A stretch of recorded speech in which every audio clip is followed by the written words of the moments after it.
Hi, I'm Gavin with Haversick Designs, and welcome back to the Sound Project.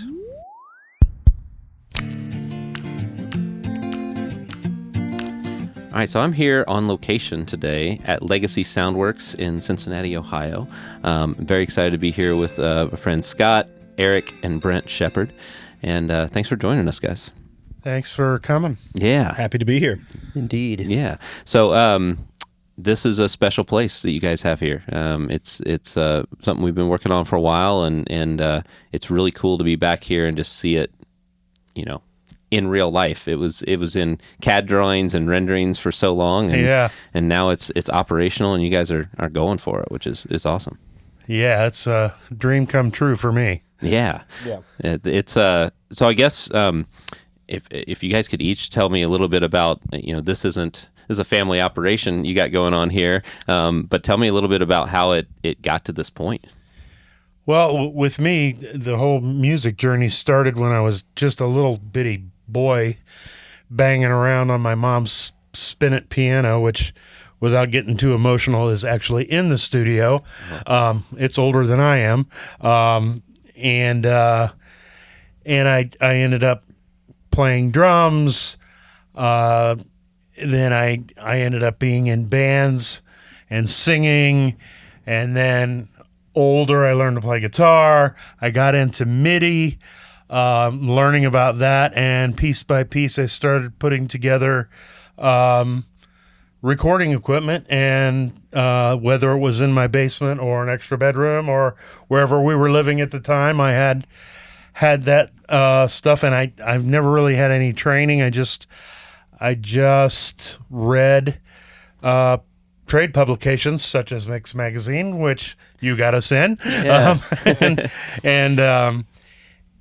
learned that way. And these guys were always around music. There was always keyboards and guitars and drums around, and I ended up writing and recording some things of my own and from some others, and I got some things on TV. But it was always in my home, and I wanted someplace to go work. And the timing worked out to where around the time my wife was retiring, and it gave me more time, and it was kind of a bucket list item. And so I started working on it, and here we are. Yeah, that's awesome. Scott, tell me a little bit more about you. Same, growing up with this guy and instruments all over the house, a recording studio in the house. He's being a little modest about how impressive it was, especially for the time. It was pretty highly capable for a home studio, especially like in the 90s, early 2000s, before the computing technology was really there. So I was banging around with my friends on all the instruments that were around. We were, rocking out Blink-182 covers, stuff like that in the basement, being loud. And then the recording equipment was there, so we started recording it. And then, I got into trying to record songs that I had written, wound up going to college for music composition at the local conservatory. And then I went out to LA and did my graduate studies at University of Southern California for film scoring, which is what I do now. So I do film and television music, mixing, tracking, writing, all those kinds of things. So, and I've been working in studios out there for the last 10 years. And my experience in studios out there really helped me kind of understand the technical aspects of how to put together a professional quality place. And so my experience kind of lined up with Dad's ambitions and the timing and everything. So, so that's great. How about you, Eric? Yeah, so obviously I've been around these two guys. We went in chronological order there, which makes this a lot better, a lot more concise and clear. But yeah, I was around music all the time, of course, when I was little. about when I was probably 14 or 15, I got pretty serious about it. Scott was already in music school at that time, so I was able to kind of understand like what that took and what that meant and what that is. Started singing a lot more at school, got some composition lessons from one of the teachers at the university here in Cincinnati. Eventually went to composition school after I did my high school stuff for a few years. But while I was at school for music, I met a lot of amazing musicians that I like to play with in bands. I've done a lot of blues, and I did some punk music back in the day. Done a lot of soul and country and rock music. But yeah, I'm mostly a performer these days. I've been performing professionally for a while now, probably about 8 or 9 years. And yeah, I moved to Nashville in 2018. Worked there for a while, performing both solo and in pickup groups, and decided to go to recording workshop in Chillicothe, Ohio, to learn some audio engineering and get some certifications. So I did both the core and advanced program there over the course of the time that I was in Nashville. And then we started working on this project. And COVID happened, so it made sense for me to kind of move back here and sort of take this opportunity. Yeah. So, yeah. No. I'm still performing, but a lot of my time is spent here now. That's great. Yeah, it's so this studio, it was a long time coming. I know that when I first came here, checked out the studio in the basement of your house, and then we walked over here to where the place was going to be, but it was just not an empty lot. There was some buildings on it and some other things. Yeah, the original lot was next door, and I remember the very first drawing you came up with was on that lot. Mm-hmm. And it just so happened this location worked out better, and I was able to acquire it, but I had to lease it back to the owner for a year to make the deal happen. So that lasted a year of doing nothing, basically, and I had already hired you. Yeah. And then, by the time we got all the details and all the construction set up, ready to go and break ground, COVID had started, and that just took everything to a whole different level, and delays and supply chain issues and all that type of stuff. So it was a long time. Man, it's already a daunting task to build a studio like this anyway. Yeah. You guys also had to do it during COVID, and so you won the lottery of the hardest time to build a studio. You guys got it. And it's also difficult to do a studio of this nature in Cincinnati, because there aren't studio builders here like LA or Nashville or New York. You got to find somebody who's willing to take the job. Right. And it's really hard because home builders don't want to do a job that's this difficult. Right. And commercial builders don't want to do a job this small. Right. It's like in that middle ground. It was tough. Even like our flooring guy was like, none of these angles are 90 degrees. What am I supposed to do here? I don't know how to cut all these crazy angles. Right. So, yeah. Yeah, that is a thing. I mean, we work kind of all over the world, and it's rare that we're working in the same place twice, except in places like LA and sometimes Dallas, Miami, places like that. So we'll have some contractors that we work with multiple times, but a lot of times it's the first time they've ever done this before. And so for that reason, that's why we just try to provide really great plans and make sure that we're available for questions, because it's the times that we don't get questions that we get nervous. It's like something like this should have a lot of questions. Yeah, and we had a lot, and you were always there. You were always there. Yeah. Yeah. It was super helpful. And we had to figure out things like, when they built the soffits up here, but there was no edge to wrap fabric around, because they didn't know exactly what they were doing. They were just building soffits. Sure. So Eric and I were just going through a hardware store, and I saw drywall corner bead, or one of us did. Yeah. And with it, hey, That could work. we can put that up there. All kinds of things like that, where there are times when you're doing a project like this that, we can't do this. There's no way to do it. Yeah. I can tell you there is a way to do it. Right. You just got to keep thinking about it. Right. And you'll figure it out. Yeah, because we worked on this with so it was Made Architects, which was working with Midwest Church Design and Construction on some of the architecture and then some of the construction side of things. But you guys also did a lot of work yourself. Yeah. You were in here, building treatments and figuring out how to place things and hang them, and that was a lot of work on your guys' part. I don't know if you thought you would be that heavily involved when you started the project, or was that a surprise? A little bit of a surprise, but in the middle of the construction, I was over here at the end of the day every day. Yeah. Checking just to make sure, because things get missed. It just happens. This is all before we even started thinking about exactly how we were going to do all the treatment, too. Right. He's talking about where electrical boxes are and where the plumbing runs, Or where they were supposed to be and weren't, or exactly, just checking the plans, making sure everything's correct. But it took a lot of diligence from my dad to make sure everything was done perfectly. So, yeah.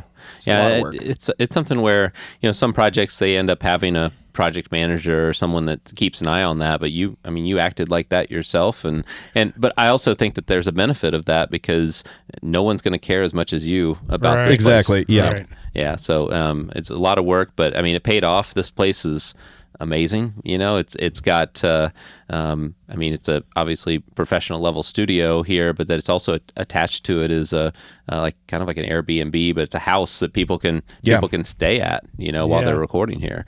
And I know that was kind of one of the thoughts early on that we had about attaching it to the house. Right. How's that been received? It's been good. Everybody particularly uses the kitchen area and the rec room, and we've had people stay in the house, like totally block out 5 days, and they didn't have to leave. Right. They brought their food, cooked themselves, stayed in the bedrooms, and it was great. They loved it. Yeah, I love studios like this where people can just isolate themselves from kind of the outside world and just focus on being creative. It's Totally. like there's no distractions. Like if you're up in New York City somewhere, in LA, like there's so many other things you could be doing besides working on your music. Yeah. That sometimes it distracts people and the process takes longer, or they're not as focused. But yeah, I love the setup that you guys have here. It's helpful too that we have this in Cincinnati because people from wherever, people that are coming through on tour or something, we don't have like an extraordinarily robust recording industry here. True. But since we're in Cincinnati, like people can use this as kind of an escape and stay around here without having to worry about, the stresses of their normal lives if they're from elsewhere, or even if they're from here. I think it's a perfect location for it, because in the Midwest, there's so many cities that it's easy to get here, and so you could just make it a destination spot, come here and record, and then go back to where you live. So Yeah, and we've had thoughts of, if you've got somebody who's on tour and say they're playing, maybe they're the second act at the Ryman or something in Nashville, and they're headed to Columbus or Cleveland or somewhere, they could stop here and stay. And actually, we could put on a little mini concert in the live room. Yeah. And it saves them some money. People could give them some donations, and so that's a thought. We also want to give back to the community and do some charitable events. Yeah. With the arts community in particular. No, that's great. Yeah, and I know that I'm sure that people, when they come and tour this place and they walk in, it's a little unassuming from the outside. It's really nice looking building, but no one would think that this is in here.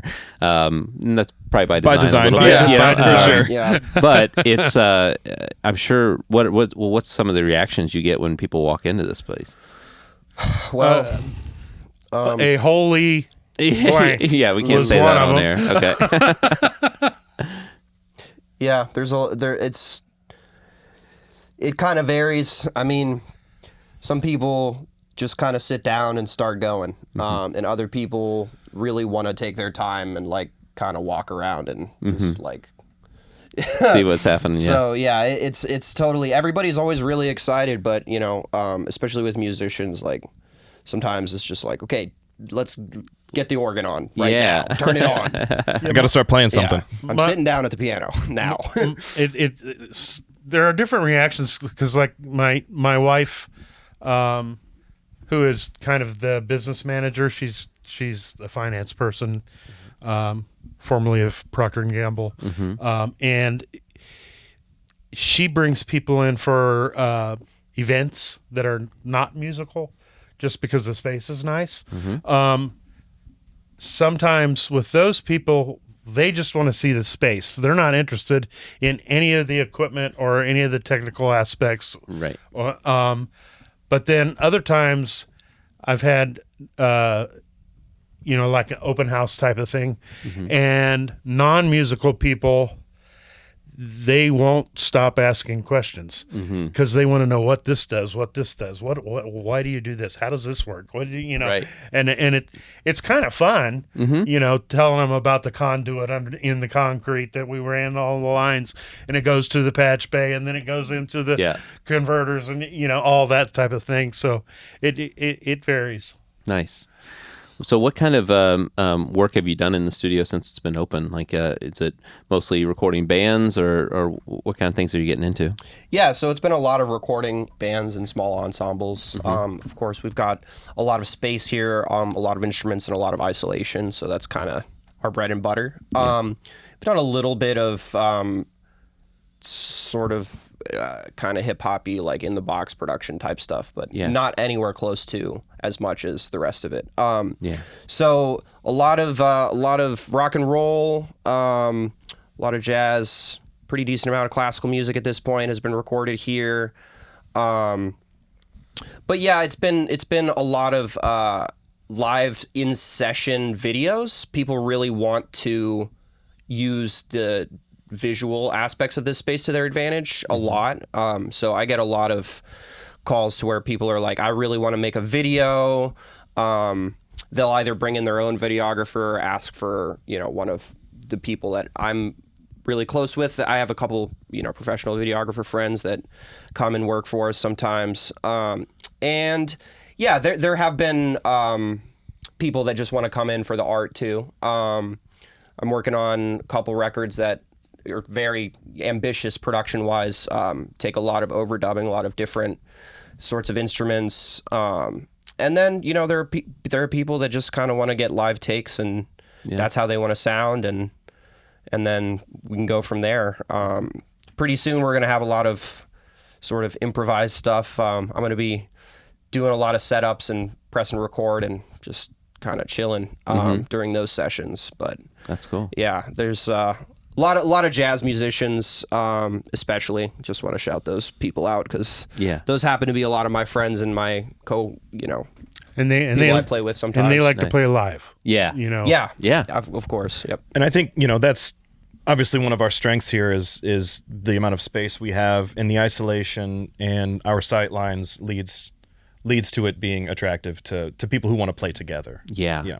That was something we talked about early on in the design, is just trying to make sure that everyone could see each other. You have that in every studio. Some studios get around it by having video and cameras and screens, but especially, and he's had that before in old studios. Oh yeah.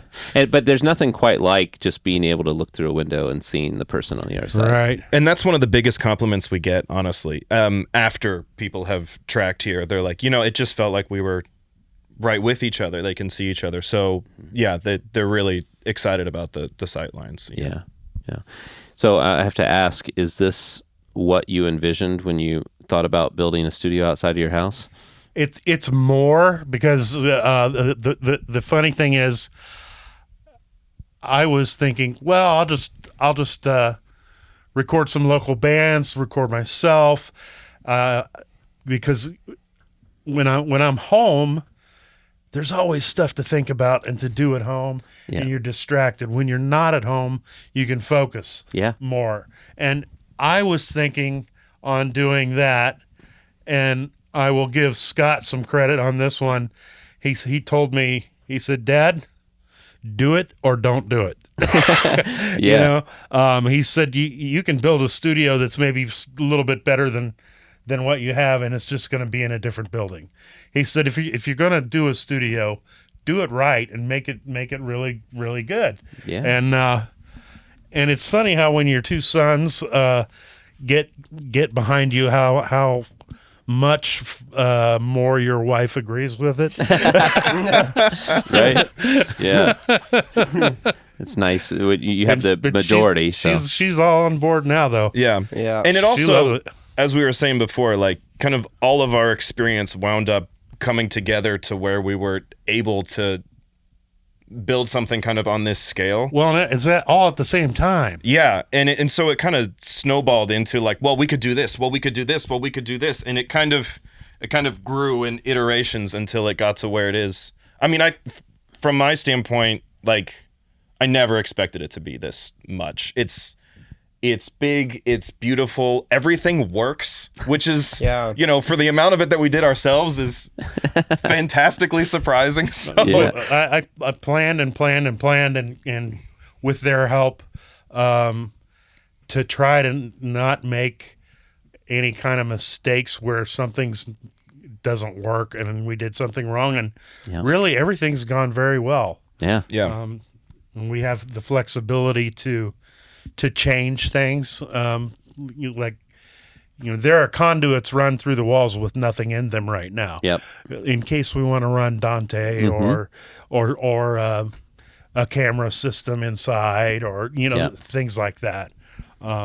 So we've kind of prepped for things. We've even got audio lines run into the house in the rec room where the pool table is. We can record in there. We can pipe the music in, whatever's going on in here, or in the live room. If somebody's doing overdubs and the band's playing pool in the rec room, they can hear what's going on. Yeah. And so we've awesome. we've planned a lot of things like that. Yeah. It's always good to future proof it, and Yeah. Right. you never know what the future's going to hold, and so Right. Yeah, and some of the studios I have worked in LA, they were constructed as, tape studios, so seeing that and seeing like, okay, what about this construction is still useful? What do I wish we had, and in a digital world now, and what can we implement to kind of future proof things? And that was a huge thought process for sure. Yeah. Yeah. We got started on this a long time ago. Do you remember how you found us? Mix Magazine. Yeah, Mix Magazine. Yeah. It was the yearly class of that year, and I was looking through there, and I saw Carmel, Indiana, and I thought, well, and I grew up not far from there, and it's not far from here, and I thought, if I'm going to do a studio, that might be the guy. And I actually tore it out of the magazine and put it in a drawer and No way. and saved it. And then when I ended up, I called you a couple times. We talked on the phone, and then I went to the Sweetwater Gear Fest and met you for the first time. That's right. And then you came and visited here, and we went through all that, and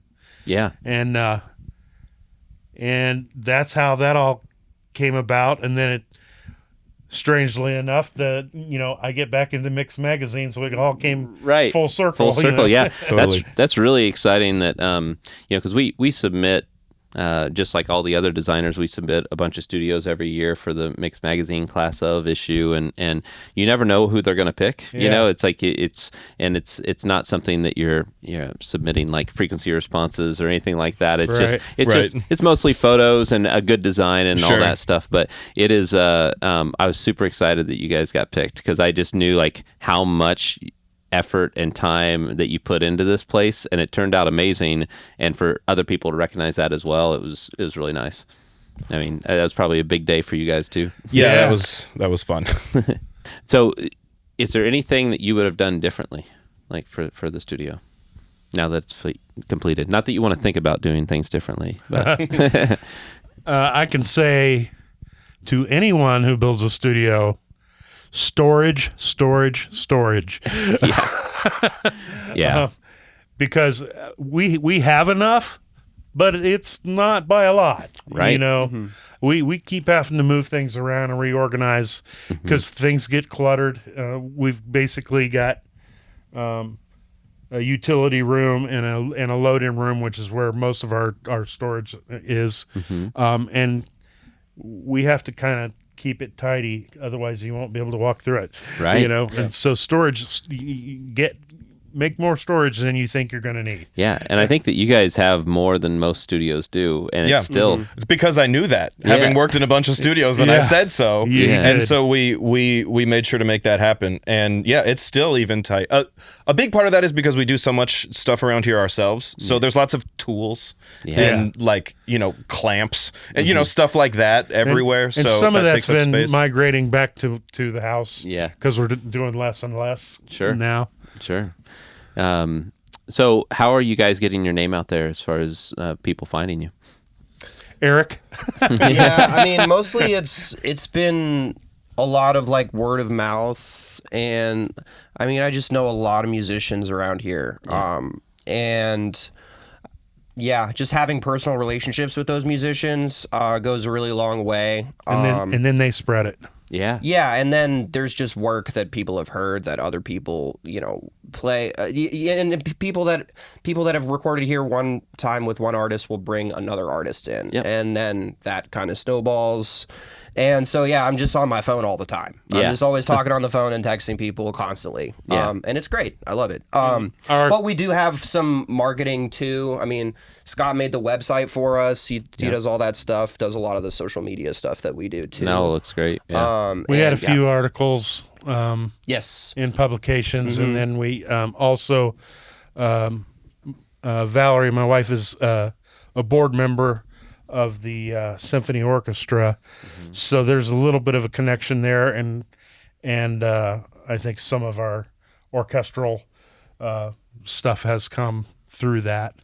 Yeah, a lot of it originated there, and yeah, kind of some word of mouth, teachers talking to other teachers, kind of thing, and yeah.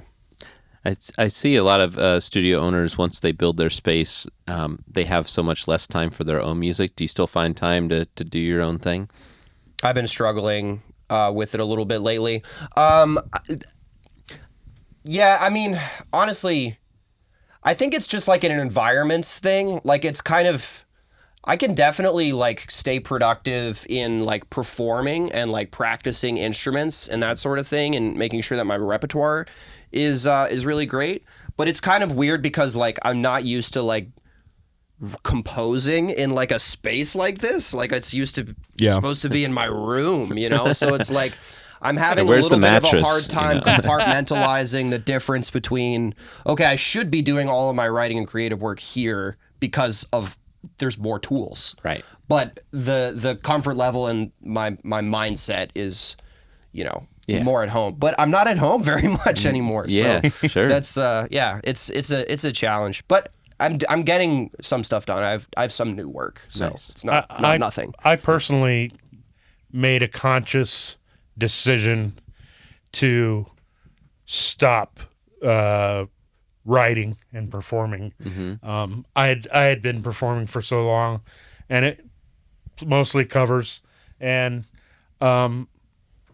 after a while, it was just I had anxiety, and it wasn't worth doing anymore. Sure. That was about 8 years ago, I think, when I stopped doing that. And then when the studio came along, actually playing and trying to write, even because I like writing probably more than performing for sure. Sure. But I just decided to focus on the studio Yeah. because I've done all the other stuff. I don't need to do that anymore. Yeah. New challenge. It's a new challenge. Yeah, That's great. This is what I want to focus on. Yeah. I always have a hard time finding the time to focus on my music because of everything else in life. Like Right. it just gets, running a business, having a family. I have 2 small kids, so it's just harder at that stage. Yeah. But someday, like, And you I'll get can't back. really like schedule when the inspiration's going to hit you either, right? Right. You can like block out time, but you might just sit there staring at a wall, or like Yeah. noodling some arpeggios or something like that, So yeah, it's really tough when you're crunched for time. Well, I know with you as a composer, like it's kind of like you have to. It's a job, It's like Sure. you have to have put in the time to be able to Yeah. get enough material out there. And especially for like the film and television stuff. I mean, it's you learn the muscle of being able to throw something together, really. I mean, it's maybe not everything you write is the most inspired thing. It doesn't necessarily need to be, depending on the scene, right? Obviously, sometimes there's really important moments where music has the opportunity to really say something. Yeah. And for those, you take your time. But Yeah. sometimes you're just doing some underscore, and so you learn kind of enough techniques to be able to cobble something together even when the muse isn't really singing for you. Yeah. So but yeah, creativity is a tough thing for sure. it's tough to figure out like what the magic recipe is, because I used Oh, to yeah. write songs all the time, like 2 or 3 songs a week sometimes, and then I think I've written 2 in the last 8 years. It's Yeah, like it's that just happens. it's just hard For sure. Well, about the studio here, what would be each one of you? I'm curious. What is your favorite part of the studio? I'll put you on the spot first, Brent. Favorite part of the studio? Probably this room. Because mixing is my favorite thing to do. Yeah. I like mixing and mastering. Yeah. So this room is probably my favorite. But I can tell you, I've been here late at night where nobody else is here, and I dim the lights in the live room and take my guitar out there Oh, yeah. and not mic anything. Just listen to myself and sing and play in the room, and it sounds so good, and it's really fun. And recently, my favorite part is we actually just got the amp room finished. Yeah. We had it finished enough to use, and it was working well, but we've really got it finished now. Yeah. And so right now, I'm digging that a lot. Yeah, it's really cool what you did with microphone storage around the top, and Yeah. with the quick connect clips and everything Yeah. like that. It's just Yeah. easy to grab a mic when you need it. So that's awesome. Helps with inventory too. Yeah, you know where they're supposed to be. Right. Right. You see an empty peg, and you're like, "Wait, where'd that run off to?" Right, So- right. Somebody's pocket. right. All right, Eric, you're up next. What's your favorite part? I think my favorite part has probably been like bringing people here that are like not necessarily like scheduled to be here. Mostly like musicians. I love bringing musicians in here and just like either just sitting in here hanging on some tunes on Tidal or something and just like showing each other music and learning things from one another, and then going out there and starting to play a little bit. Like that's an amazing thing, like especially if I can get some people together that maybe haven't seen each other in a while. This is kind of a communal space for a lot of my friends and the musicians that I work with, so being able to have them here and just exist and learn from each other as musicians together is very, very gratifying. That's awesome. Scott, what about you? I think it's kind of a 2-part answer, but they both happen in this room. So this is kind of my favorite room, I'll have to say. But two of my favorite moments, one being basically what Eric just said, is bringing my friends through here and playing the music on our amazing speakers and in this perfect room. Them listening to their favorite songs and being like, I've never heard it like this before. This is a completely different experience. Yeah. So having fun, cranking it up, like listening to music in here is one thing. And then another thing is, when you hit record and one of those magical takes is happening out there on the other side of the glass and it's coming through and the engineering's been good, all of the mics are sounding great. Everything coming through the speakers is amazing, and they're out there playing it, and you can see on their faces that they're loving it and that it's a special moment. That's kind of like, that's a holy Yeah. like we made that happen. We did that ourselves. I hand soldered all of the connections that are bringing that music into this room right now. How is that possible? Yeah. How come they're not broken? Right. Yeah. Yeah, So, it's a magic moment when everybody in the room knows it's happening. Yeah. Yeah. Yeah. Those are kind of the magical feelings that I think were like the initial, like, maybe we could make that happen. Yeah. And so when they do happen, it's like, it's another level for It's sure. got to be super gratifying because, I mean, obviously, like, we were involved with the design of the studio and the acoustics and isolation, things like that. But also, the design was done and then it was implementing it. And that's what takes a long time, and you guys put in all that effort and to know that what you did here is going to make some other people's dreams come true, like not just your own, that's a special thing. Yeah. Very, very cool. So with this studio, I have to ask a question, like, is there anyone that would be like the bucket list artist that you'd want to come through here and be able to record for you guys? It's a long list. I mean, Yeah, I don't even know how to answer that. there's so many. But I mean, the only way I can, I am like kind of like a flavor of the week sort of person. Like I'm always like focused on whoever I've been listening to lately, like at any given moment. So Yeah. I'll tell you the first person that came to mind when you asked the question, and I'm not a huge country fan, but Chris Stapleton would be one. Yeah. that's a good one. That'd be pretty sweet. You guys have really good one. a specific one? I've been listening to Dijon constantly lately. Somebody else asked me this question recently, and I used his name, so Okay. I'm going to use it again. Yeah. He's an amazing artist. He does a lot of really musically forward, interesting sounding stuff. Very live environment a lot of the time, and I just think that would be really awesome to work with. Yeah. Great songs. That's the important thing. Right. Yeah. Yeah, I think I'll go with like a Kentucky boy, Tyler Childers. I think that would be No, awesome. that'd be good. Yeah. And kind of plays to our strengths as like a live band kind of feel. I would imagine that's how they track. So yeah. Yeah. I mean, that would be like this place for bands that want to track live. This is like a playground for them. It's like, it's kind of the perfect environment, especially like we talked about the sight lines and the fact that, live room sounds amazing and big. And I could see a lot of people once they record one thing here wanting to do it all the time. And Yeah, we that's hope happened. We hope it's the same for the engineers here too. Like we designed it to be super versatile as far as recording techniques go. So we hope our engineers that come through find it to be a fun playground as well, for sure. Yeah, that's great. Well, I really appreciate you guys letting us come in here and filming this podcast and touring the studio. It's been a blast, and it's fun to see this come into reality. Yeah. Is there a way that if anyone's interested in the studio that they can reach out to you guys directly? Yeah. Check us out at legacysoundworks.com and or you can check us out on Instagram and Facebook, Legacy Soundworks. Perfect. Yeah. All right. That's been another episode of the Sound Project. Thanks for being a part of that.